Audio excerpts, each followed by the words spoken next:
नमस्कार दर्शक बंधु आपण मानकु मो चैनल को स्वागत। दर्शक बंधु आज जानिबा मनीष काहीकि गरीब होई थाए एहा पछरे एहार कारण कोन। तेबे दर्शक बंधु आसंतु जानिबा। एहा पूर्वरु आपण मानकु अनुरोध भिडियोटी को शेष पर्यंत देखंतु एवं आम चैनल को सब्सक्राइब करंतु एवं कमेंट सेक्शन रे जय श्री कृष्ण निश्चय लिखंतु। दर्शक बंधु एही कथा 100% सत अटे कि कौनसी व्यक्ति गरीब होई न थाए तार भावना ही ताकू गरीब करी देई थाए। काहीकि ना जेउ मनीष जेउ प्रकारर भावना किंबा जेते बड़ भावना करी थाए ताकू सेही प्रकारर सफलता प्राप्त होई थाए। मनुष्यर भावना रे बास एतिकी ही फरक थाए कि कौनसी व्यक्ति आखि खोली कि स्वप्न देखि थाए तो कौनसी व्यक्ति आखि बंद करी स्वप्न देखि थाए। दर्शक बंधु आजिर एही वीडियो माध्यम रे आमे सेही सब कथा जानिबा जहा द्वारा आपण एक एमिति भावना रे विकसित करिवे जहा फल रे निजर गरीब को सबुदिन पई समाप्त करि देबे आउ जीवन रे केबे दारिद्रता को देखिबा को पड़िबो नाही। दर्शक बंधु बहुत दिन तलर कथा थरे जने गुरु तांकर शिष्य सहित केउ आड़े भ्रमण रे जाउथिले। बहुत बाट जीवा परे से गोटे खेत पाखरे पहुँचिले। सेठारे तांकु शोष लागिला। तापरे से पानीर संधान करू करू से खेत पाखरे गोटिए भंगा घरटिए देखागला। संगे संगे गुरु एवं शिष्य सेही घर पाखरे पहुँची गले आउ कबाट बाड़े डाकिबाकू लागिले। किछि समय परे कबाट खोली जने व्यक्ति बाहरिले एवं तांको सहित तांको पत्नी एवं तांकर संतान मध्य आसिले। सेमाने चिरा फटा वस्त्र परिधान करिथिले। एहा देखि गुरुजी सेमानकु विनम्र होई कहिले मोते टिके पानी पीबाकू मिलिबो कि। एहा सुनी व्यक्ति जनक घरु पानी नेई आसिला एवं गुरु शिष्य दुई जन पानी पीले। पानी पी आश्वासना अनुभव कले। एहा परे गुरुदेव कहिले आपणकर खेत बहुत बड़ किंतु सेथिरे काहीकि फसल करूनाह। आपणक जीवन केमिति काटुच कौन खाउछंती। गुरुंक कथा सुनी से व्यक्ति जनक कहिले आम पाखरे गोटिए मईसी अछि। से मईसी ढेर सारा क्षीर देउछि आउ से क्षीर बिकी जहा पैसा मिली थाए सेथिरे आमर गुजुराण मेंटी जाई थाए। एही प्रकार रे सेमानक मध्यरे बहुत सारा कथाबार्ता हेबा भितरे धीरे धीरे संध्या होई आसिला। एहा देखि गुरुदेव भाबिले आमे आजी रातिरे एही ठारे कटाई देबा। एहा परे गुरुजी को सेही व्यक्ति राति कटाइबाकू अनुमति मागिले तांको पाखरे। तापरे व्यक्ति जनक अनुमति देला परे गुरु आउ शिष्य सेठारे राति कटाइबाकू लागिले। समस्ते सोईथिबा समय रे अध रातिरे गुरु उठी पड़िले एवं तांको शिष्यर कानरे धीरे कहिले शिष्य एठारू आमे चाली जिबा आउ सांगरे मध्य ए मईसी को नेई जिबा एवं एहाकू नेई जंगल रे छाड़ी देबा। गुरुंक मुहरु एमिति कथा सुनी शिष्य को विश्वास होउ न थाए।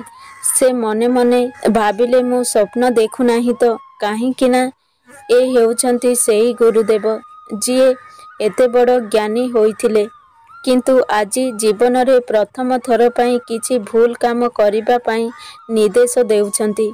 आउ मध्य शिष्य तांको गुरुंक कथा को मना करि पारिले नाही। शेष रे गुरु आउ शिष्य साथी रे मईसी को धरी जंगल आड़कू चलिबाकू लागिले।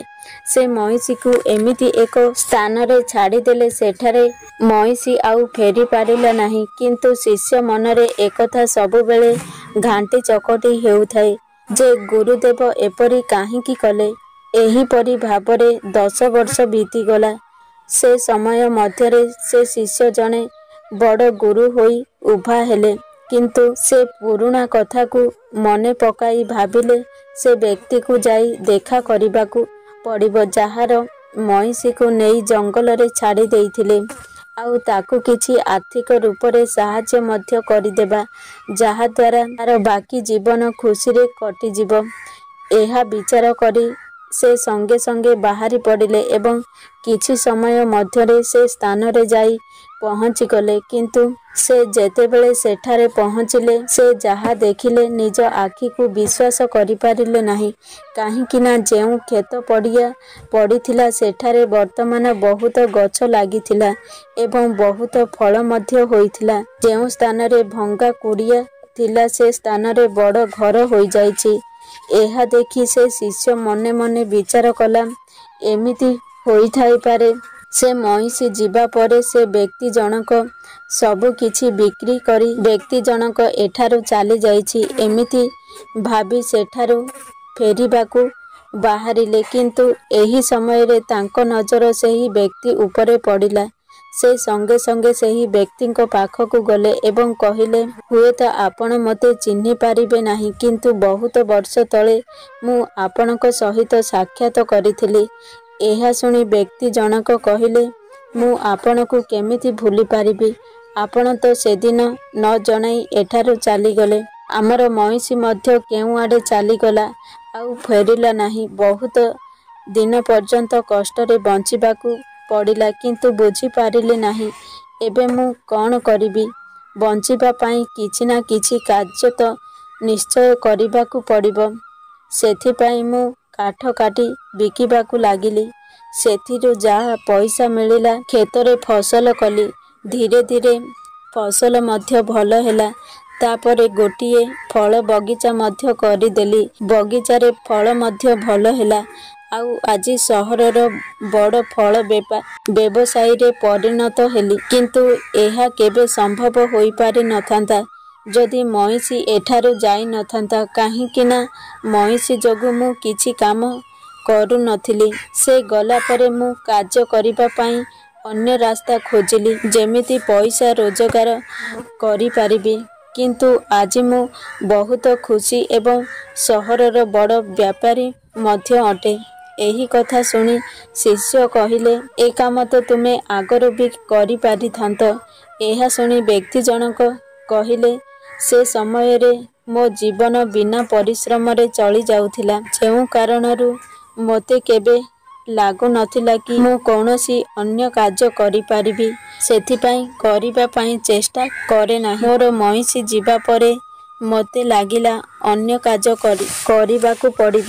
ତାପରେ ମୁଁ ସ୍ଥିର କଲି ଜୀବନରେ ଯାହା ବି କରିବି ନିଜ ଦମରେ କରିବି। ସେହି ସଂକଳ୍ପ କାରଣରୁ ଆଜି ମୁଁ ଏ ସ୍ଥାନରେ ପହଞ୍ଚି ପାରିଛି। ଦର୍ଶକ ବନ୍ଧୁ, ଏହି ଭିଡ଼ିଓରୁ ଆମକୁ ଏହା ଶିକ୍ଷା ମିଳିଲା ଯେ କେବଳ ଆଶା କରି ବସିଲେ କୌଣସି କାର୍ଯ୍ୟ ସଫଳ ହୋଇନଥାଏ କିମ୍ବା ଲକ୍ଷ୍ୟ ପୂରଣ ହୋଇନଥାଏ। ଯଦି ଜୀବନରେ କିଛି ପାଇବାକୁ ଚାହୁଁଛ ଏବଂ ଗରିବରୁ ଧନୀ ହେବାକୁ ଚାହୁଁଛ, ତାହେଲେ ଜୀବନରେ ପରିଶ୍ରମ କର, କଠିନ ପରିଶ୍ରମ କରନ୍ତୁ, ଯାହାରି ଫଳରେ ଆପଣ ସବୁ କିଛି ହାସଲ କରିପାରିବେ ଏବଂ ଗରିବକୁ ସବୁଦିନ ପାଇଁ ଦୂର କରିପାରିବେ।